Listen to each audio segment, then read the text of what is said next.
Some number 13, transaction of inclusive of all, इसमें सभी type के ट्रांजैक्शन आ जाएंगे। Right journal entry of business commence by Shri Maulik Shah with the name of Shah traders. अब start करते हैं। 2014 जुलाई 1st brought 50,000 cash, debtors 20,000, stock of goods 10,000 and creditors of 5,000 and commence a business। हम लोग ने बिजनेस स्टार्ट किया, 50,000 रुपीज कैश लाए। Cash लाते हैं तो cash comes in cash account debit. Then after debtors 20,000, मुझे है ना किसी के पास से पैसे लेने बाकी होंगे, उसके जो 20,000 रुपए आएंगे ना वो मैं बिजनेस में डाल दूंगा, यानी इनडायरेक्टली डेटर्स भी आए तो debtors account debit.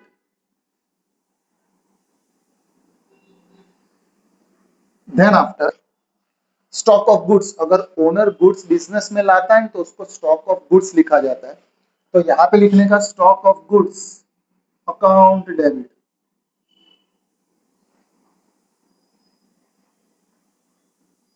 Then after creditors लिखा है, डेटर्स के पास से ना पैसे लेने के होते हैं, क्रेडिटर्स को पैसे देने के होते हैं, यानी जब मेरे पास बिजनेस में पैसे आएंगे ना तो मैं बिजनेस में से पैसे दे दूंगा। तो क्रेडिटर्स जो होते हैं ना उसका दूसरा नाम होता है पेएबल, डेटर्स का दूसरा नाम होता है रिसीवेबल।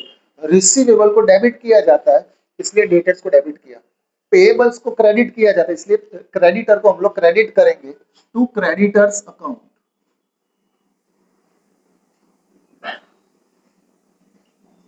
उसको हमें पैसे लौटाने हैं इसलिए बिजनेस में से पैसे दे देंगे। कैश 50,000 आया, डेटर्स 20,000,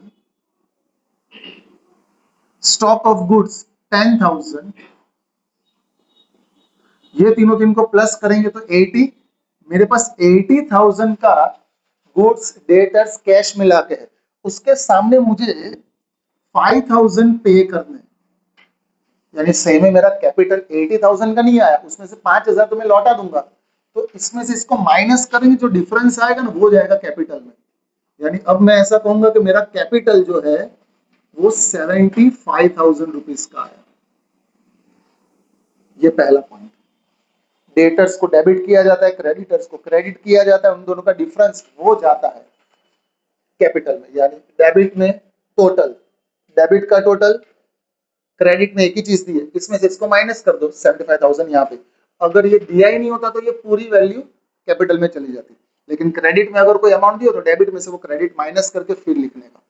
चलो क्लियर फर्स्ट, बराबर संभाल लेना फर्स्ट में। Now second, deposited cash 20,000 with Vijaya bank and open an account, मैंने विजया बैंक में खाता खुलवाने के लिए 20,000 रुपए बैंक में जमा करवाए। जैसे बैंक में जमा करवाऊंगा तो Vijaya bank is the receiver, तो इसकी एंट्री होगी विजया बैंक अकाउंट डेबिट, और मेरे पास से कैश जाएगा तो cash goes out to cash account 20,000 rupees.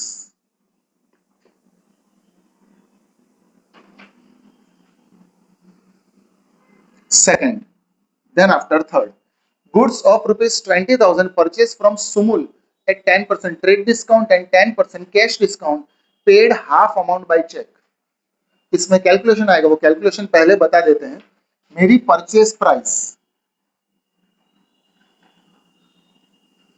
Price है मेरी 20,000 जो हम लोग कंसिडर नहीं करते, उसमें से 10% मैं ट्रेड डिस्काउंट माइनस करता हूँ, 20,000 का 10% करेंगे तो वी विल गेट 2,000, यानी अब मेरी कॉस्ट प्राइस हो गई 18,000। अब मैं ऐसा नहीं कहूंगा कि मेरा गुड्स 20,000 का है, मैं ऐसा समझूंगा कि मेरा गुड्स 18,000 का है, यानी मैंने 18,000 का गुड्स खरीदा, तो goods comes in purchase account debit, total मैंने गुड्स खरीदा है 18,000 का। चलो क्लियर, ये ख्याल आ गया। अगर ट्रेड डिस्काउंट दिया तो ट्रेड डिस्काउंट माइनस करने के बाद जो अमाउंट आती है ना उसको कंसीडर करने का। अब आगे लिखा है मैंने हाफ अमाउंट चेक से पेमेंट किया है। याद रखो जितना हम लोग पेमेंट करते हैं ना सिर्फ उसी पे डिस्काउंट देने का, जितना पेमेंट नहीं करते उस पर डिस्काउंट मिलता नहीं है। इसका हाफ पहले लेंगे, सो वी विल गेट 9,000। मैं अगर पेमेंट हाफ करूंगा ना तो कैश डिस्काउंट भी हाफ अमाउंट पे ही मिलेगा। हमें क्या है, कैश डिस्काउंट हमें 10% देना है, तो इसका 10% कैश डिस्काउंट लेंगे। 9,000 का 10% होगा 900, यानी मैंने जो पेमेंट किया ना चेक से किया है, तो मेरा चेक का पेमेंट होगा 8100। 18,000 का हाफ 9,000, उसमें से डिस्काउंट माइनस करेंगे, यानी मैंने चेक दिया होगा 8100 का, ये हाफ का किस्सा फिनिश। बाकी का हाफ बैलेंस अमाउंट, जो हाफ बचेगा दैट इज 9,000, उसके बारे में कुछ भी नहीं कहा। अगर उसके बारे में कुछ भी ना कहा कि बाकी के 9,000 का क्या करना है, तो समझने का मैंने जो गुड्स खरीदा ना उसमें से अभी भी 9,000 पे किए नहीं है, जिसको हम लोग कहेंगे पेएबल, पे करना बाकी है उसको हम लोग कहेंगे पेएबल। जिसको पे करना बाकी है ना उसको क्रेडिट करने का। ऐसे याद नहीं रहता तो पेएबल के लिए तुम लोग को लाइन यूज करने की, Sumol is the giver, receiver debit होता है, गिवर क्रेडिट होता है। गिवर को समझ के भी तुम लोग क्रेडिट कर सकते हो, या तो रिसीवेबल डेबिट, पेएबल क्रेडिट, ऐसे भी याद रख सकते हो। अब इसके एंट्री देखो कैसे पास करेंगे। Goods comes in purchase account debit to bank is the giver, to bank account, याद रखना technique, cash and bank debit, discount also debit, cash and bank credit, discount also credit. Bank credit हो रहा है तो ये जो discount है ना वो भी क्रेडिट होगा। क्रेडिट वाले डिस्काउंट को हम लोग कहेंगे discount received, to discount received account. बाकी के पैसे अभी भी पे करने बाकी है, जिसको पे करना बाकी है उसका नाम हम लोग कर देंगे credit to सुमोल account.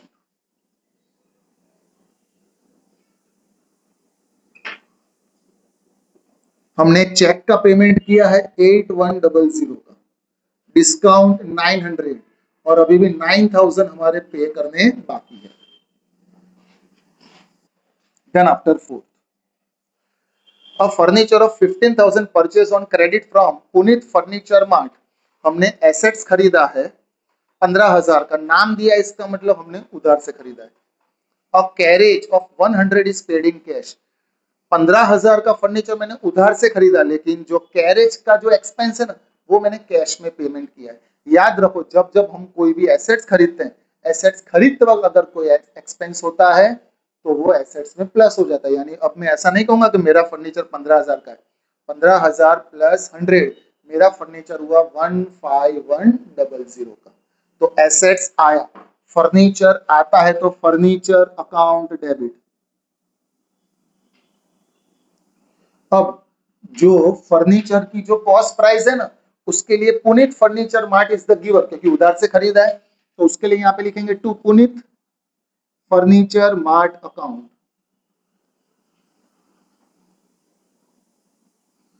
Puneet furniture mart में जाएगा 15,000, और 100 रुपीज ऑफ कैश से हमने कैरेज पेमेंट किया,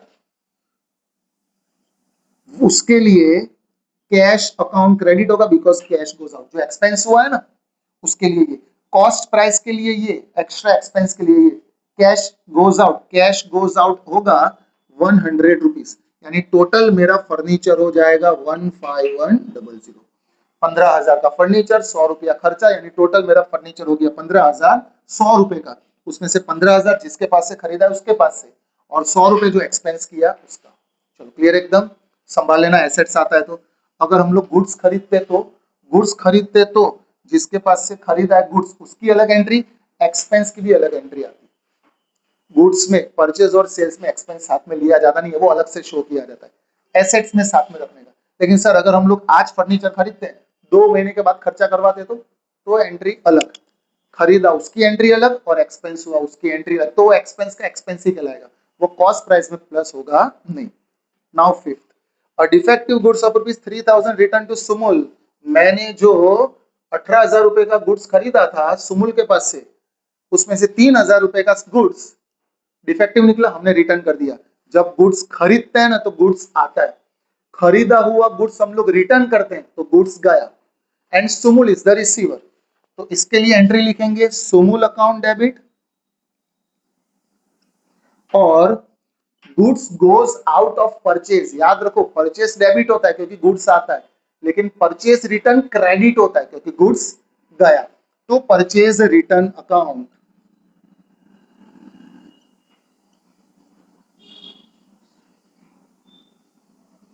हमने गुड्स रिटर्न किया है 3000 रुपीज का।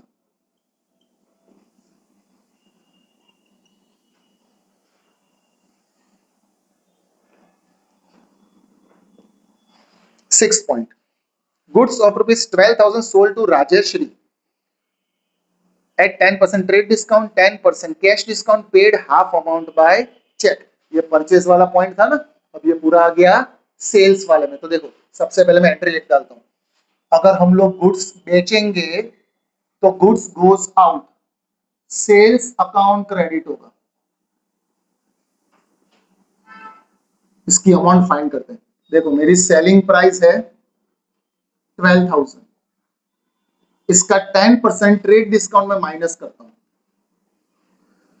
12,000 का 12,000 का 10% लेंगे तो हमें मिलेगा 1200, यानी मेरी नेट सेलिंग प्राइस कहलाएगी 10800। अब मैं ऐसा नहीं कहूंगा कि मेरा गुड्स 12,000 का था, मेरा गुड्स है 10,800 का, तो सेल्स के सामने लिखेंगे 10,800, यानी मैंने गुड्स 10,800 का सेल किया है। अब कहा है कि इसका हाफ पेमेंट हमें मिला है चेक से। सबसे पहले इसका हाफ लेंगे, सो वी विल गेट 5400, और उसी पे हम लोग लेंगे 10% कैश डिस्काउंट। जितना पेमेंट हमें मिला उस पे ही हम लोग उसको डिस्काउंट देंगे। वो मुझे कहेगा भाई थोड़ा डिस्काउंट दे, मैंने कहा ठीक है चल तुझे 10 का डिस्काउंट देता हूँ। उसने मुझे हाफ पेमेंट दिया तो मैंने कहा तूने मुझे हाफ पेमेंट दिया ना, मैं तुझे हाफ पेमेंट पे ही डिस्काउंट दूंगा। जब तू बाकी का हाफ देगा तो मैं तुझे वापस से डिस्काउंट दूंगा। एक साथ डिस्काउंट देने का नहीं, वरना वो पैसे लेके चले जाएंगे, या तो गुड्स लेके चले जाएंगे, पैसे देंगे नहीं। तो इसका हाफ 505, सॉरी इसका हाफ 5400, उसका 10% लेंगे तो 540, माइनस करेंगे इतना चेक हम लोगों को मिला होगा 4860। इसका मतलब मैं कह सकता हूं 10,800 का गुड्स बेचा, उसका हाफ 5,400 डिस्काउंट माइनस किया, यानी मुझे चेक मिला होगा 4860 का, और मैंने अभी उसको डिस्काउंट दिया 540 का। बाकी का बैलेंस अमाउंट,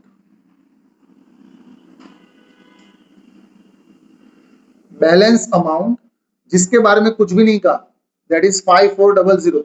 अगर उसके बारे में कुछ भी नहीं कहा तो समझने का उतने पैसे अभी भी मिलने बाकी है, जिसको हम लोग कहेंगे रिसीवेबल्स। जिसके पास से मिलना बाकी है ना, उसको डेबिट करेंगे।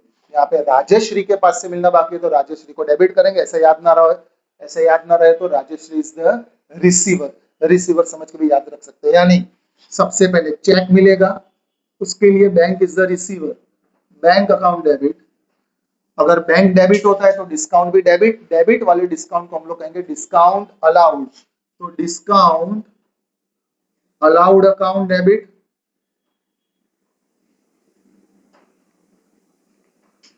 बाकी के पैसे अभी मिलना बाकी है, जिसके पास से मिलना बाकी है उसको डेबिट करेंगे, राजेश्री अकाउंट डेबिट, और क्रेडिट हमने पहले से कर दिया to sales account.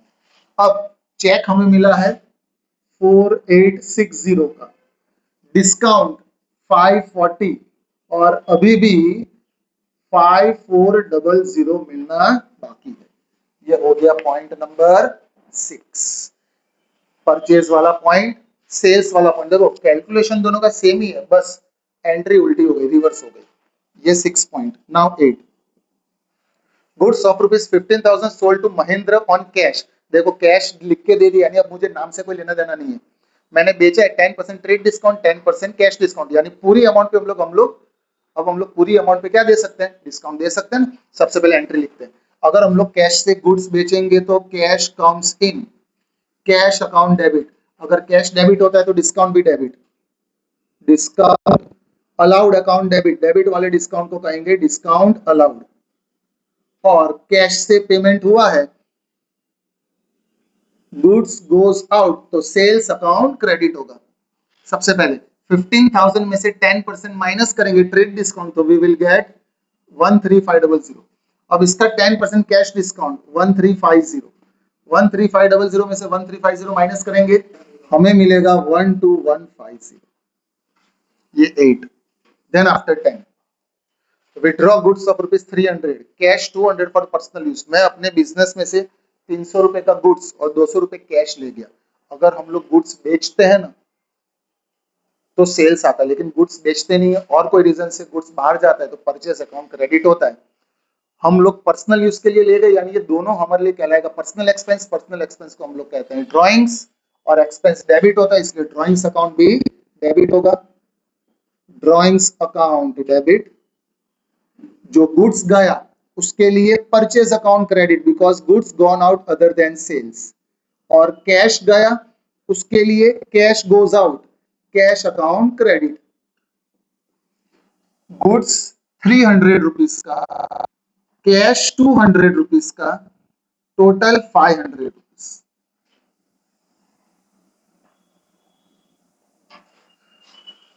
Then after 11, purchase plastic bag of rupees 200 for goods packing by cash। मैंने गुड्स पैक करने के लिए प्लास्टिक बैग मंगवाई।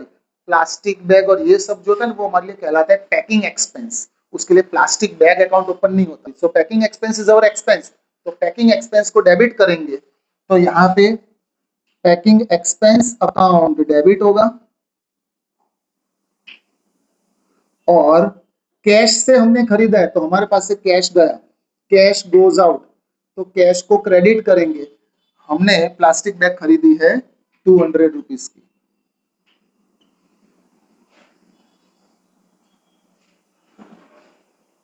Then after date number 12, 2000 rupees paid by cheque for salary and wages. मैंने salary और wages दोनों मिला के 2000 रुपए का चेक पे किया। Salary and wages, salary and wages अगर हम लोग पे करते हैं तो हमारे लिए कहलाता है एक्सपेंस। एक्सपेंस अगर ऐसा लिखा हूं कि सैलरी 2000, वेजेस 2000, तो दोनों 2-2 हजार की अलग अलग एंट्री पास करने की। यहाँ पे सैलरी एंड वेजेस दोनों मिला के 2000 हो रहे हैं, तो ये दोनों एक ही साथ लिख डालेंगे। Salary and wages is our expense, so salary and wages account debit. और हमने पेमेंट किया है तो उसके लिए cash goes out, cash account को क्रेडिट करेंगे। हमने पेमेंट किया है कैसे, चेक से लिखा है। अगर हम लोग चेक से पेमेंट करेंगे तो बैंक इज द गिवर, तो बैंक को क्रेडिट करेंगे टू बैंक अकाउंट 2000 रुपीज।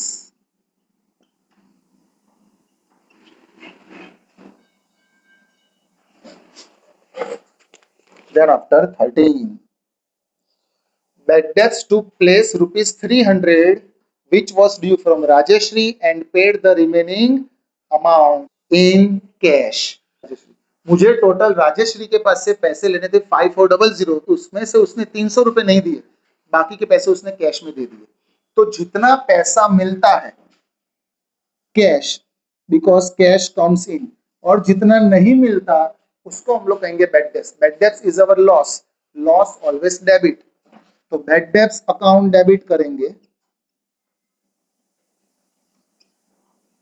जितना पैसा मिलता है वो कैश में, जो नहीं मिलता वो बैड डेब्ट्स में। अब जब बैड डेब्ट्स का पॉइंट आता है समझ लो कि अब हमें राजेश्री के अकाउंट की जरूरत नहीं है, क्योंकि सब हिसाब किताब हो गया। अब राजेश्री का अकाउंट क्लोज कर देने का। क्लोज कैसे करने का, हमने पहले राजेश्री को डेबिट किया है, अकाउंट क्लोज करने के लिए उसको क्रेडिट कर देने का। और अगर अगर और अगर हमने कभी क्रेडिट किया हो तो उसका अकाउंट क्लोज करने के लिए डेबिट करने का। अकाउंट क्लोज करने के लिए एंट्री रिवर्स कर देने की, डेबिट का क्रेडिट, क्रेडिट का डेबिट। और अगर ऐसे याद ना रहे तो Rajeshree is the giver, giver को क्रेडिट कर दो to Rajshree account.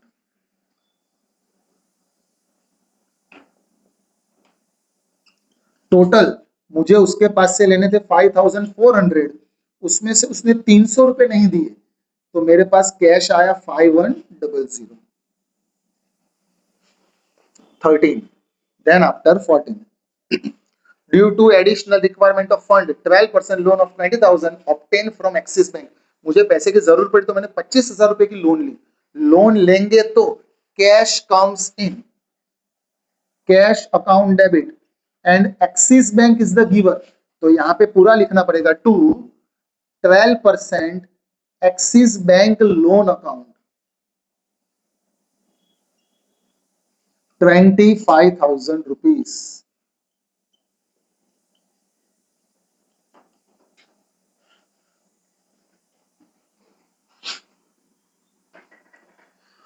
Date, goods of rupees 2000 destroy by fire. 2000 रुपए का गुड्स जल गया।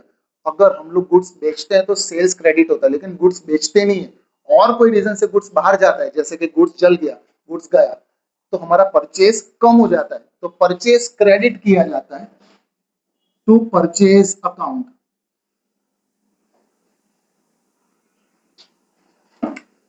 इसको हम लोग कहते हैं goods gone out other than sale. अगर गुड्स बेचते हैं तो सेल्स आता है, गुड्स बेचते नहीं लेकिन और कोई रीजन से गुड्स बाहर जाता है तो हमेशा परचेज अकाउंट को क्रेडिट करने का। 7 से 8 रीजन ऐसे हैं जिसमें हम लोग गुड्स बेचते हैं लेकिन तो भी गुड्स बाहर जाता है। जैसे कि ये गुड्स चल गया यानी गुड्स गया, 2000 रुपए का गुड्स गया। आगे लिखा है for which insurance company has admitted claim of ₹1500। ये जो गुड्स था ना वो हमारा इंश्योर्ड गुड्स था, हम लोग ने दावा किया, क्लेम का मतलब दावा, और इंश्योरेंस कंपनी के पास से हमें 1500 रुपए मिल जाने वाले हैं, मिले नहीं है। जब तक मिल नहीं जाते तब तक के लिए ये अमाउंट हमारे लिए कहलाएगी रिसीवेबल अमाउंट। जिसके पास से मिलना बाकी उसको हम लोग कहेंगे रिसीवेबल। ऑल रिसीवेबल डेबिट, तो इंश्योरेंस कंपनी हमारे लिए कहलाएगी रिसीवेबल, इंश्योरेंस कंपनी को हम लोग करेंगे debit. Insurance company account debit 1500। वापस से 2000 रुपए का गुड्स चल गया तो परचेज अकाउंट क्रेडिट, उसमें से 1500 रुपए तो हमें इंश्योरेंस कंपनी के पास से मिल जाएंगे। जब तक पैसे नहीं मिलते तब तक इंश्योरेंस कंपनी हमारे लिए कहलाएगी रिसीवेबल। ये दुनिया में जितने भी रिसीवेबल होते हैं वो सबके सब होते हैं डेबिट। इसमें इंश्योरेंस कंपनी हमारे लिए कहलाएगी रिसीवेबल, सो इंश्योरेंस कंपनी को हम लोग करेंगे डेबिट। फिर आगे लिखा है जला हुआ गुड्स का हमने किया क्या, realise 200 from goods burn by fire. शायद भंगार में बेच दिया होगा, बेचा तो 200 रुपए मिल जाते हैं तो cash comes in, cash account debit 200 rupees. 2000 में से 1700 का तो बंदोबस्त हो गया, यानी अब हमारा नुकसान 2000 का नहीं हुआ, कितने का हुआ 300 रुपीज का, जिसको हम लोग कहेंगे loss by fire account debit 300 rupees. 15 then after 16 both life insurance premium of Sun 450, fire insurance premium of 550 paid by check। Life को राउंड कर दो, कभी भी लाइफ वर्ड दिया हो तो समझ जाते हो पर्सनल एक्सपेंस है, पर्सनल एक्सपेंस जाता है ड्राइंग्स में। यानी life insurance premium of son, life insurance premium of son वो गया ड्राइंग्स में। फायर इंश्योरेंस प्रीमियम बिजनेस के लिए निकलता है तो उसके लिए फायर इंश्योरेंस प्रीमियम अकाउंट ही बनता है क्योंकि हर महीने हम लोग प्रीमियम पे करते हैं ना। तो लाइफ इंश्योरेंस के लिए ड्राइंग्स, फायर इंश्योरेंस के लिए फायर इंश्योरेंस प्रीमियम, ये दोनों हमने पे किया है चेक से, तो बैंक इज द गिवर। तो इसके लिए एंट्री लिखेंगे life insurance premium is our personal expense, तो वो जाएगा ड्राइंग्स में, drawings account debit. Fire insurance premium is our business expense, तो उसके लिए fire insurance premium account debit होगा because it is an expense. और पेमेंट हुआ है चेक से, bank is the giver to bank account. Life insurance premium 450, fire insurance premium 550, total cheque से payment हुआ है 1000। Now 18 Nirma company give 30 number of soap free of cost as sample. Nirma company है ना 30 साबुन मुफ्त में आके दे गई, बेचिए एज ए सैंपल। जब तक हम लोग इसको बेच नहीं देते ना तब तक के लिए ये हमारे लिए कहलाता है नॉन इकोनॉमिक ट्रांजैक्शन। लेकिन आगे लिखा है विच वर सोल्ड फॉर 250, अब हम लोग ने इसको बेच दिए, अगर बेचेंगे तो अब हम लोग इसकी एंट्री पास करेंगे, बेचेंगे तो कैश आएगा and goods goes out, cash account debit, goods goes out to sales account. इसमें सेल्स के बदले सोप मत लिखना, ये सोप हमारा गुड्स कहलाएगा 250 रुपीज।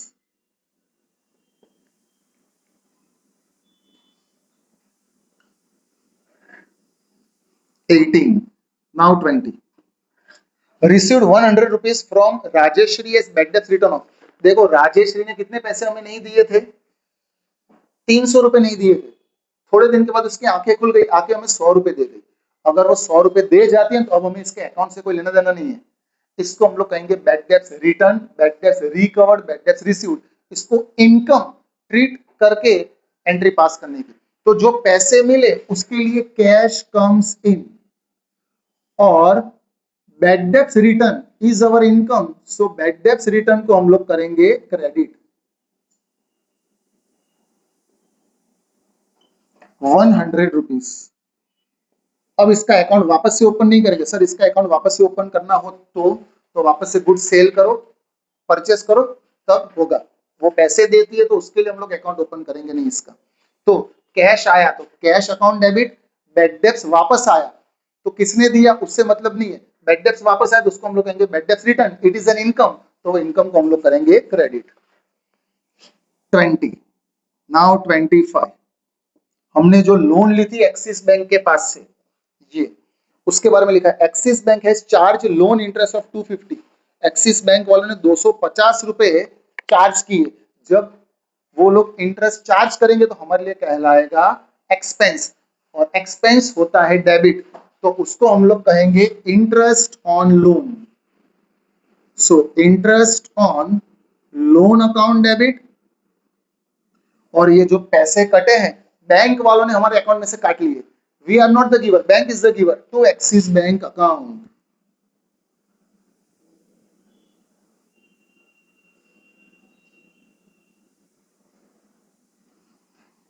250 रुपीज उन लोग ने इंटरेस्ट चार्ज किया।